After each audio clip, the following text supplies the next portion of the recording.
on the bottom left there, rather than going ahead and painting all the line details, I just pulled all the tape up and decided to throw these pieces into the wash again. And you can certainly see how bad that tape pulled up this paint. Like I said, it was enamel primer with enamel overcoats, so I'm really surprised that happened. It can't be a chemical issue at all, I don't think. But regardless, rather than dealing with a paint chipped looking door, we're stripping it all down again. So I'll get back to this tomorrow. Let's get back to the bench and take a look at that. I'm back over here on the bench.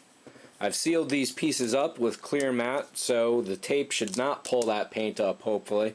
I've also done the same with the floor here because I did have problems one other time when I was working with this.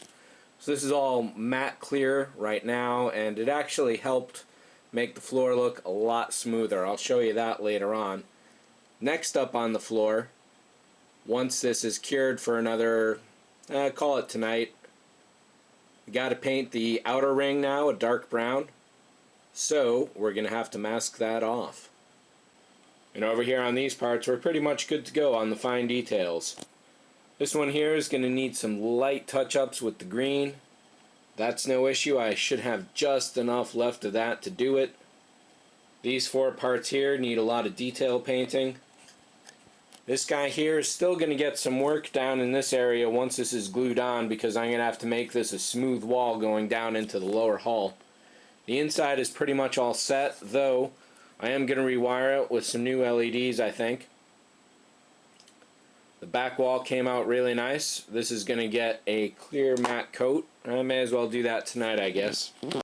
And these wall pieces here are pretty much ready for the next round. I did have paint adhesion problems on these, if you remember that.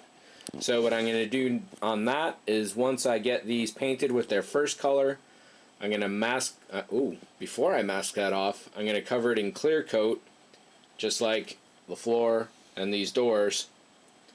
And then I'll do the second color, and hopefully that'll work out really well.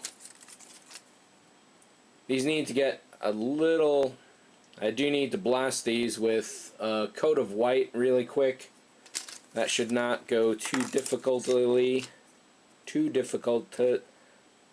It shouldn't be difficult too much at all. It should not. That should go pretty well. I don't expect too much difficulty.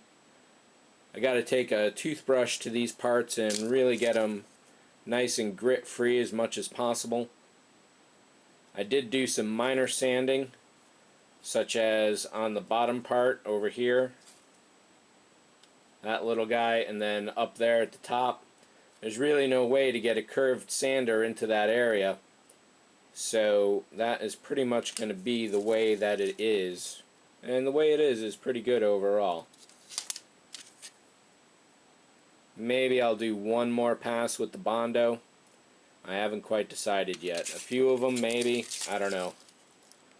If I'm gonna do it, now is the time certainly to do it. However, next up, apart from doing some spraying of white, probably just the matte tonight, I'm also going to paint some of these pieces. We're going on to spot colors, blacks, silvers, and a couple oddballs. So let's see what's up. Alright, I don't know exactly where I was on the last video, but basically what's happened now is that you can see I've bagged a few of the parts here.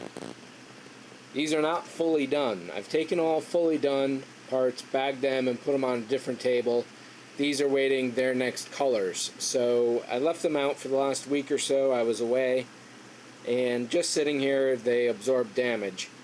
So they're bagged until they're ready for the next color, which certainly makes the most sense. And as a special example, the pair of doors back there, there were 4 of them that were ready, and now I accidentally got just a little paint smatter on them. They had been sealed up with some clear matte to protect them for taping, and I got them all dirty. I'm hoping that a quick pass of the primer will match all that smudging going on there, insofar as I hope that smudging is not an actual texture that has to be sanded away, because it does cross some nasty lines, or difficult ones rather. Another note is that this is the last of my green, and this is significant because these parts here may need some touch-ups, as well as that one right there. The reason that is because of my first test on painting detail panels on this window.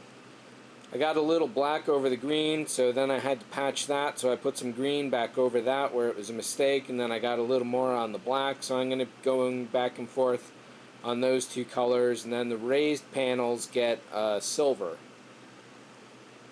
So there may be some finicking,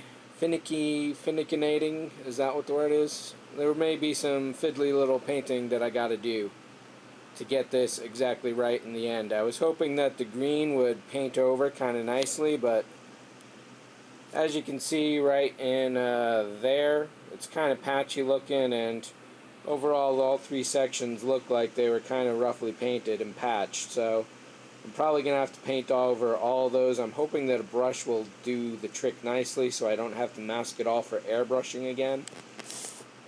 The brushes I used on this piece were that one there and this one here with the green, which is just basically a little fluffy end on that.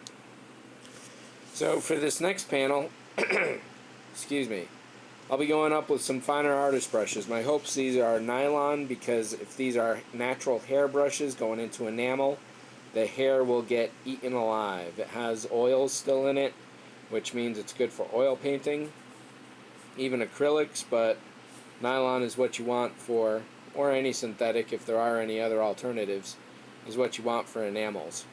So I expect that testing those on this panel means that this third panel will finally be done correctly. And then I'll go back and, or as I go back and do more work on these. These panels here also have secondary colors that have to be done. This one right there has some silver and some special colors to go on it, and this one over here definitely has similar paint patterns to this one to go on. First up though,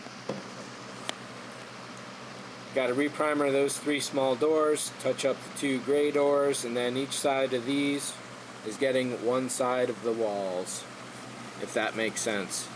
One thing I have done is gone over this with primer, and finally just about all the parts are really there. This one will need one little bit of touch up right at the top there, but I'll show these off in a separate video.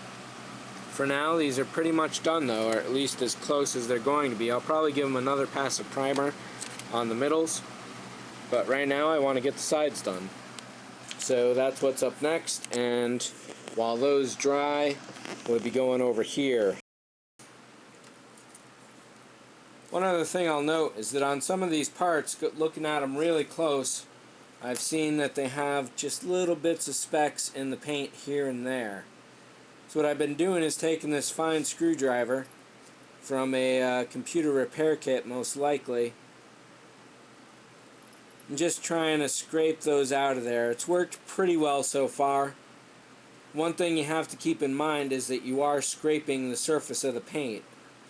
So in doing so, you can go below the top color and get the white underneath. And there's a few scrape marks here and there all throughout and over this piece. But my basic idea has simply been, when coming across a little bit of grit, is to push against it one way, flip it around, push against it the other, and that usually gets rid of it. Sometimes it even reveals a few more. But I think all these are pretty much gone at this point.